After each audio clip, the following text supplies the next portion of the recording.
Edward, 32. For the better part of a decade, I was a bartender, not just some guy slinging drinks at a chain restaurant. I was a real bartender, at a real place.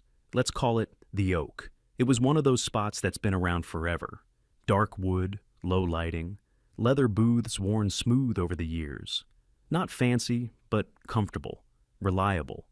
The owner was an old-timer, a guy who knew that the secret to a good business was good people and consistency. He hired me when I was barely out of my early 20s, saw something in me, I guess, taught me how to do the job right, how to remember a regular's drink, how to listen when someone needed to talk, and how to stay quiet when they didn't. The Oak was more than a restaurant. It was a community hub.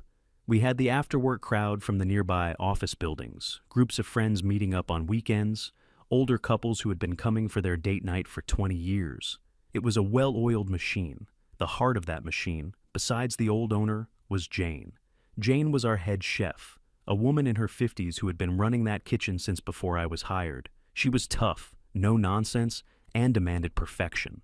But she was fair. She treated her kitchen staff like family, and they'd run through a brick wall for her. The food was incredible because she cared. Classic stuff, done perfectly. Steaks, burgers, a fish dish that was locally famous. My domain was the bar. It was a long, beautiful piece of polished oak that gave the place its name. I knew the regulars by name, and they knew me. I'd have a guy's scotch on the rocks waiting for him as he walked through the door. I knew which of the ladies preferred a little extra olive juice in their martinis. It was a good job. The pay was steady, and the tips were great. Not because we had some gimmick, but because we provided genuine service. People felt welcome. They wanted to come back, and they showed their appreciation. The staff was a solid crew. A few waitresses had been there for years. We all got along. No drama. We showed up, did our jobs well, and went home with full pockets. It was a simple, honest living. We were successful because we gave people what they wanted, a damn good meal and a comfortable place to relax. Then, a few months back, the old owner passed away. It hit us all pretty hard. He was a good man, a great boss. The funeral was packed. Half the attendees were current and former staff. The other half were longtime customers. After that, there was this period of uncertainty. The restaurant was closed for a week. We were all on paid leave, but nobody knew what was going to happen. Rumors started flying. Maybe his kids would sell it. Maybe it would just close for good. Jane was the one who kept us all calm. She told us to hang tight, that the owner had a plan. A week or so later, we all got an email calling for an all-staff meeting. The place was being inherited by his niece. None of us had ever met her. We all showed up that afternoon. The place felt weird being empty and quiet. Then she walked in. Ivana, she was probably in her mid-20s, dressed in clothes that looked expensive but didn't quite fit the vibe of the Oak. She had this intense, energetic look in her eyes. She introduced herself, told us how much her uncle loved this place, and how she wanted to honor his legacy by carrying it into the future. Sounded good on the surface. But then she started talking more. She started using a lot of buzzwords, talking about reevaluating the brand's core message and creating a more intentional space. I exchanged a look with Jane across the room. Jane's face was unreadable, like a stone mask. Ivana took a walk around the dining room, looking at everything. She mentioned the decor was a bit traditional, and the menu was heavy on the classics. You could feel the mood in the room shift. We were all proud of this place exactly as it was. She told us not to worry, that she wasn't planning any drastic changes right away. She just wanted to observe for a bit. For the next week, that's what she did. She'd sit in a corner booth with a laptop, typing furiously. She watched the staff. She watched the customers. It was a little unnerving. It felt like we were specimens in a jar. The regulars noticed her too. Some of them asked me who the new face was. I just said she was the new owner, keeping it simple. Things felt tense. The easy, comfortable vibe of the place was gone, replaced by this feeling of being constantly watched.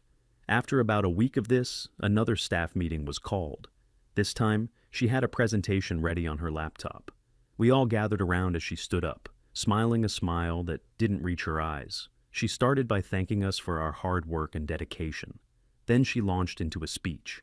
It was a lot like the first one, but more intense. She talked about how businesses have a social responsibility, how our restaurant, being in a position of influence in the community, had a duty to promote progressive values. She talked a lot about the world being an unequal place. Then she started talking about male toxicity, how men, historically and currently, hold a position of power and privilege that is often invisible to them. A couple of the younger waitresses were nodding along. Most of us, especially the veteran staff, just stood there, confused about where this was going. I just wanted her to get to the point. And then she did.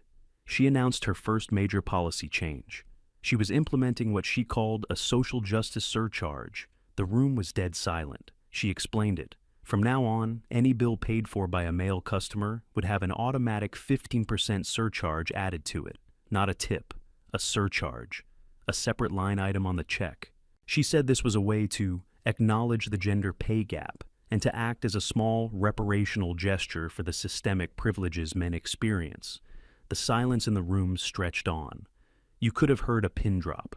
She went on to explain that the money collected from this surcharge would not go to the staff directly. It would be put into a special fund.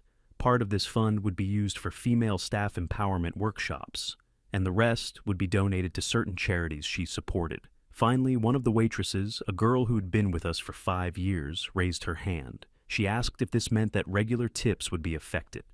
Ivana gave her a condescending smile. The new policy, she said, was about the principle, not about personal enrichment. She was sure our customers would appreciate the chance to contribute to a more equitable world and would continue to tip generously for good service.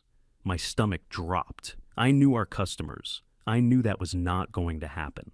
I raised my hand. She pointed at me. Edward, yes? I kept my voice as level as possible. Ivana, how would you like us to explain this to the customers, to the men who have been coming here every week for years? Her smile tightened. You'll explain it as it is. It's a policy designed to promote fairness. It's an opportunity to start a conversation. If some men are made uncomfortable by being asked to confront their privilege, then perhaps this isn't the right establishment for them anymore. We're curating a new community. I just stared at her. Curating a new community. She wanted to throw away the community we already had. Jane spoke up for the first time. Her voice was cold and calm. Have you considered the business implications of this, Ivana? Ivana turned to her. The moral implication is more important than the business implication, Jane. Some things are more important than profit. Jane just nodded slowly, her face still a perfect mask. But I knew her well enough to see the storm brewing in her eyes. The meeting ended. We all just kind of stood there, stunned. The new policy was to be implemented the next day. The point-of-sale system was already being updated. There was no discussion. It was a decree. That night, the atmosphere was terrible. We all did our jobs, but the energy was gone. We all knew a bomb was about to go off. The next day, it began. The first test case came during the lunch rush. An older couple, Mr. and Mrs. Henderson. They came in every week, always sat at the same table. They had their meal, everything was normal, the waitress brought them the check. Mr. Henderson, a classic gentleman, took it without a second thought. A minute later, he called the waitress back over. He was pointing at the check, looking confused. I could see the whole thing from behind the bar. The poor waitress, trying to follow orders, started reciting the little script Ivana had given her about social justice and the pay gap. Mr. Henderson's confusion turned into disbelief. But it was Mrs. Henderson who got angry. She stood up. Her voice wasn't loud, but it was sharp. She said she found the policy deeply insulting, that her husband was a good man, and they were here to have a nice lunch, not to be lectured or punished. She said it was embarrassing, and that they would not be coming back. They paid the exact amount, including the surcharge, and left no tip. I saw the waitress come back to the service station, looking like she was about to cry. That evening was worse. I had a group of 4 guys at the bar. They were regulars, came in every week after their softball game. They'd usually run up a decent tab. Good guys, always tipped well, never caused any trouble. When it was time to settle up, one of them threw his card on the bar. I had to do it. I added the surcharge. I explained the new policy. Unlike the Hendersons, they didn't get angry. They just started laughing. One of them said, "You've got to be kidding me." I just shook my head. New owner, new rules. The guy who was going to pay took his card back. "All right, new plan," he said to his friends. "We're all paying separately." So they did. They split the bill 4 ways, paid with their own cards, and there was no surcharge. But the mood was ruined. They finished their drinks and left. They didn't leave a tip, and I haven't seen them since. The worst one I saw that week was a young couple on what looked like a first date. They were getting along great, laughing, making conversation. It was going well. Then the check came. The guy, trying to be a gentleman, reached for it. The waitress had to give him the speech. The mood at the table instantly died. It became awkward. The girl looked embarrassed. The guy looked like he'd just been accused of a crime. They started this quiet, tense discussion about who should pay. The magic was gone. The date was over. They ended up splitting the bill. He looked so dejected as they left. It was a perfect example of how to ruin a human connection with a stupid policy. By the end of the first week, the pattern was clear. Our customer base was split into 3 groups: the ones who got angry and vowed never to return, the ones who found it ridiculous and just stopped coming, and the ones who tried to work around it, creating awkward situations that made them not want to come back. Ivana, however, saw it as a roaring success. She'd walk around the half-empty dining room with a proud look on her face. She told us that the negative elements were weeding themselves out. She was completely detached from reality. The real impact was felt by the staff. Our tips vanished overnight. People were either angry at the policy and didn't tip, or they saw the 15% surcharge and considered that the tip, even though we never saw a dime of it. The waitresses who had been making a comfortable living were now struggling. They were stressed and miserable. The friendly atmosphere among the staff was gone, replaced with resentment. Some of them tried to talk to Ivana. They explained that their income had been cut in half. Ivana showed no sympathy. She told them that focusing on money was short-sighted, that they were part of an important social movement. One girl quit on the spot. She said she had rent to pay and couldn't afford to be part of a social movement. Ivana just scoffed as she walked away. The second week was when the numbers started to become undeniable. The place was a ghost town. Our lunch rush, which used to be a frantic, non-stop hour of controlled chaos, now consisted of a handful of tables. The evenings were even worse. I'd stand behind the bar for hours with no one to talk to. The lively hum of the oak was gone, replaced by an oppressive silence.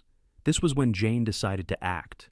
I saw her go into the office with a binder full of papers. She was in there with Ivana for almost an hour. I found out later what happened. Jane had printed out all the sales reports. She showed Ivana, in black and white, the reality of the situation. Revenue was down over 40% compared to the same period last year. Customer count was down by more than half. Food costs were spiraling out of control because she was ordering for a full restaurant and we were serving a handful of people. Most of it was going to waste. She laid it all out. The business was bleeding money, fast. She told Ivana that if things continued this way, the oak wouldn't survive another month. Jane wasn't emotional. She was just stating facts. She advised her, as the person who knew this business inside and out, to repeal the policy immediately, to try and win back the customers they had lost. Ivana's reaction was predictable. She got defensive. She accused Jane of having internalized patriarchal values. She said Jane was only looking at outdated metrics of success. She told her that she was building a new model, and it took time. That profit wasn't the goal. The message was the goal. Jane just sat there and listened to it all. When Ivana was finished with her tirade, Jane closed her binder. She stood up and told Ivana that she had dedicated 15 years of her life to this restaurant, that she had respected the old owner and she respected the business they had built, and that she would not stand by and watch it get run into the ground by ideology. She handed Ivana her letter of resignation.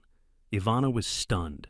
I don't think she ever imagined that Jane, the bedrock of the entire operation, would actually leave. She tried to backtrack to say they could talk it over, but it was too late. Jane was done. She walked out of that office, came straight to the bar, and told me she was leaving. It felt like a punch to the gut. With Jane gone, I knew it was the beginning of the end. She wished me luck, and for the first time, I saw real sadness in her eyes. "Take care of yourself, Edward," she said. And then she was gone.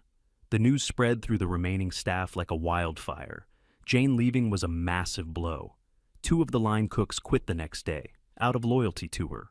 Ivana had to scramble to hire new kitchen staff. The quality of the food plummeted almost instantly. Now, we had nothing. The atmosphere was gone, the service was stressed, and the food was becoming mediocre. The last few regulars who had been putting up with the nonsense started to disappear. There was nothing left for them here. The third week felt like a slow-motion funeral. The restaurant was a shell of its former self.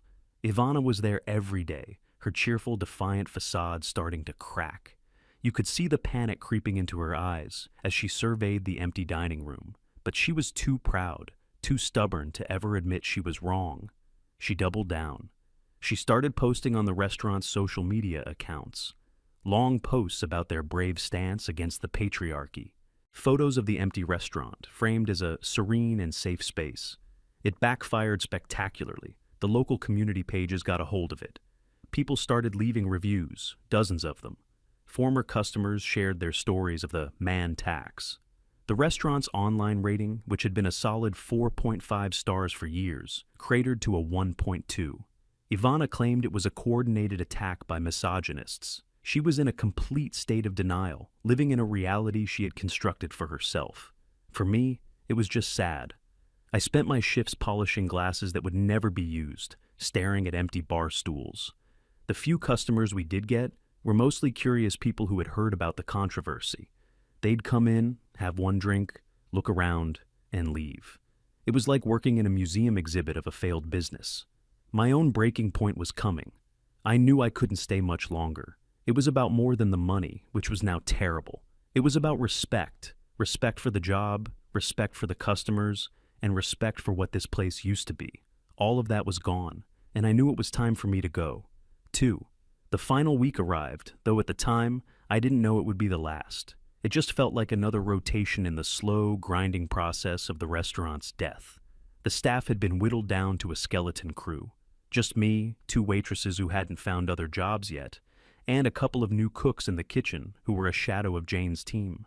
Ivana was there constantly, a frantic energy buzzing around her. She was always on her phone, presumably trying to manage the dumpster fire that was the restaurant's online reputation. Sometimes she would try to be encouraging in a way that was completely disconnected from our reality. She'd gather us for a pre-shift huddle in the vast, empty dining room and talk about how we were on the front lines of social change. We'd just stare at her blankly. We were on the front lines of unemployment, and we all knew it. She seemed to think that if she just repeated her beliefs loud enough, they would magically alter the physical world around her. She couldn't grasp that you can't pay the electricity bill with ideology. My last day began like any other in this new bleak era. I came in, set up the bar, sliced my garnishes. The muscle memory of the job was the only thing that kept me going. The afternoon was dead. Not a single customer for lunch. One of the waitresses spent her entire shift in a booth, filling out online job applications. I didn't blame her. Around dinner time, the front door opened. My head snapped up, more out of surprise than anything else. It was a guy I vaguely recognized. He wasn't one of the die-hard regulars, but I'd seen him in here a few times over the years. Just a normal guy, probably in his 40s. Looked like he'd just gotten off work. He sat down at the bar right in front of me. "Long day," he said with a sigh. "Just need a good steak and a cold beer." For a second, it felt like the old days. A customer at my bar looking for a bit of comfort. I poured him a beer from the tap. "You came to the right place," I said, the words feeling hollow and false in my own mouth. He ordered the ribeye, medium rare, one of Jane's signature dishes. I put the order in with the new cook, hoping he wouldn't butcher it too badly. The guy seemed happy just to be sitting there, unwinding. He didn't seem to notice the deafening silence or the sea of empty tables behind him. He was just a man looking for a meal. The cook actually did a decent job on the steak. It came out looking all right.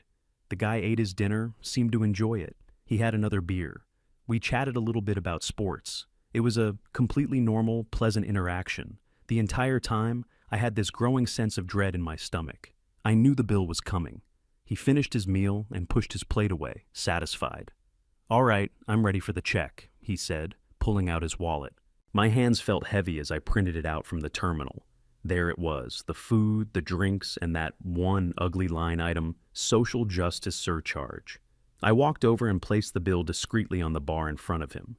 He glanced down at it. He paused. He picked it up and looked closer. He looked up at me, his brow furrowed in genuine confusion. "What's this 15% surcharge for?" My moment had come. I had given this speech, or some version of it, dozens of times now. I was tired of it. I was tired of the awkwardness, the anger, the embarrassment. I just didn't have it in me to sell her ideology anymore. So I just told him the truth, without the corporate spin. It's a new policy, I said, my voice flat. The owner adds a 15% charge to any bill paid by a man. His confusion didn't clear. For what? Is it a service charge? No, the staff doesn't get it, I said. She calls it a man tax. It goes to her charities. The man just stared at me for a long moment. He wasn't angry. He just looked weary, disappointed. He let out a slow sigh. You know, he said, shaking his head, all I wanted was a steak. I've had a rough week. I just wanted to sit down, have a nice meal, and not have to think about anything. He looked around the empty restaurant, really seeing it for the first time. This place used to be great, he said quietly. What happened to it? Before I could answer, a third voice cut in. What's happening is that we're fostering an environment of accountability. It was Ivana. She had emerged from the back office and had been listening. She walked up to the bar with that same tight, righteous smile. She looked at the customer. Sir, that small surcharge on your bill is your opportunity to contribute to leveling the playing field for women who have been systemically disadvantaged. The guy just looked at her, then he looked at me. He didn't explain it very well, Ivana continued, shooting a glare in my direction. He failed to communicate the importance of your contribution to the fight against patriarchal oppression. That was it. That was the moment. All the frustration, all the resentment, all the sadness over watching this place I loved die a slow, stupid death. It all just boiled over. But it wasn't a hot anger. It was a cold, quiet calm. I looked at Ivana. I looked at this poor customer who had just been turned into a political pawn. And I knew I was done. I didn't say anything to her. I just turned my attention back to the customer. I took the bill from the bar. I went back to the terminal and voided the entire check. I printed out a new one. The total was 0.0 Surcharge. I walked back and placed it in front of him. It's on the house, I said. I apologize for this. Thank you for coming in. The customer looked at the new bill, then at me, then at Ivana, who was now staring at me with her mouth hanging open, utterly speechless. The guy broke the silence. He smiled a genuine smile for the first time. He reached into his wallet, pulled out a $20 bill, and slid it across the bar to me. For you, he said. Thanks. Then he stood up, nodded at me, and walked out the door, leaving Ivana and me alone in the silence. She found her voice after a moment. It was high-pitched and shaking with rage. What do you think you're doing? You undermine me. You undermine the entire mission of this establishment. I didn't raise my voice. I didn't need to. There is no mission, I said, looking her straight in the eye. There is no establishment. Look around you, Ivana. It's over. You failed. I haven't failed, she shrieked. We're building something new. This is just a transition period. No, I said, starting to untie my apron. This is a sinking ship, and I'm getting off. I took off the black apron I had worn for nearly 10 years. I folded it neatly and placed it on the bar, the same bar I had polished thousands of times. You came in here with a sledgehammer and called it progress, I told her. You took a successful, beloved business and you destroyed it in less than a month because you cared more about being right than being successful. You didn't build anything. You just broke something beautiful. Her face was a mixture of fury and shock. I don't think anyone had ever spoken to her like that. I didn't wait for a response. I just said, I quit. I walked out from behind the bar, past her, and headed for the door without looking back. Stepping out into the cool night air felt like coming up for breath after being held underwater for a month. I was unemployed. I had no idea what I was going to do next, but I felt a profound sense of relief. I was free. I found out later that I wasn't just the last one to leave. I was the one who turned the lights off. The restaurant didn't open the next day. A simple sign, printed on computer paper, was taped to the front door, closed until further notice. Until further notice turned out to be forever. A week later, Ivana made the official announcement. It was a long, rambling post on the restaurant's now defunct social media page. It was a masterpiece of self-pity and blame-shifting. According to her, the business had been the victim of a targeted misogynistic harassment campaign. She wrote about the economic terrorism waged by men who were too fragile to handle a conversation about their privilege. She blamed the negative online reviews, the lack of community support, the entrenched patriarchal structures of the service industry. She blamed everyone and everything except her own disastrous decisions. She painted herself as a martyr, a brave visionary whose brilliant idea was crushed by a world that wasn't ready for it. The post concluded with a defiant statement. "You can close a restaurant, but you can't silence an idea." The comments section was brutal. It was a mix of mockery from the general public and commiseration from a few of her echo chamber friends. The story became a small local legend for a few weeks, a cautionary tale. The final piece of the story came about a month after that. I got a call. It was Jane. She'd heard what happened on my last night. She just said, "Good for you." Then she told me why she was calling. She had been talking to some people, specifically some of the old regulars from the Oak. A few of them, successful business owners in their own right, had been just as devastated as we were to see the place die. They had made an offer to Ivana to buy the business name, the location, everything. Apparently burdened with debt and failure, she had accepted. Jane was being brought back to run the whole show, and the first person she called was me. She asked me if I wanted my bar back. I didn't even have to think about it. We spent the next month getting the place back into shape. It needed a deep clean, a restocking of everything, and a metaphorical exorcism to get the bad vibes out. We hired back almost all of the old staff who had been forced out. They were all thrilled to come back. We decided to keep the name, The Oak. Jane said it deserved to be redeemed. Our grand reopening was a few weeks ago. We didn't do any big advertising. Jane just made a few calls to some of the old regulars. Word of mouth did the rest. The place was packed. It was like a reunion. All the familiar faces were there. Mr. and Mrs. Henderson, the softball guys, all of them. The sound of conversation and laughter filled the room again. Standing behind my bar, looking out at the full house, at people enjoying themselves, at my friends and coworkers all working together again, it was a good feeling. It felt like we had taken back something that was stolen from us. Near the end of the night, one of the softball guys came up to the bar to pay his tab. He handed me his card, and I ran it. As he was signing the slip, he looked at me and grinned. "Hey, Edward," he said, "how much is the man tax tonight?" I just smiled back at him. Tonight and every night, I said, "There's no charge for common sense."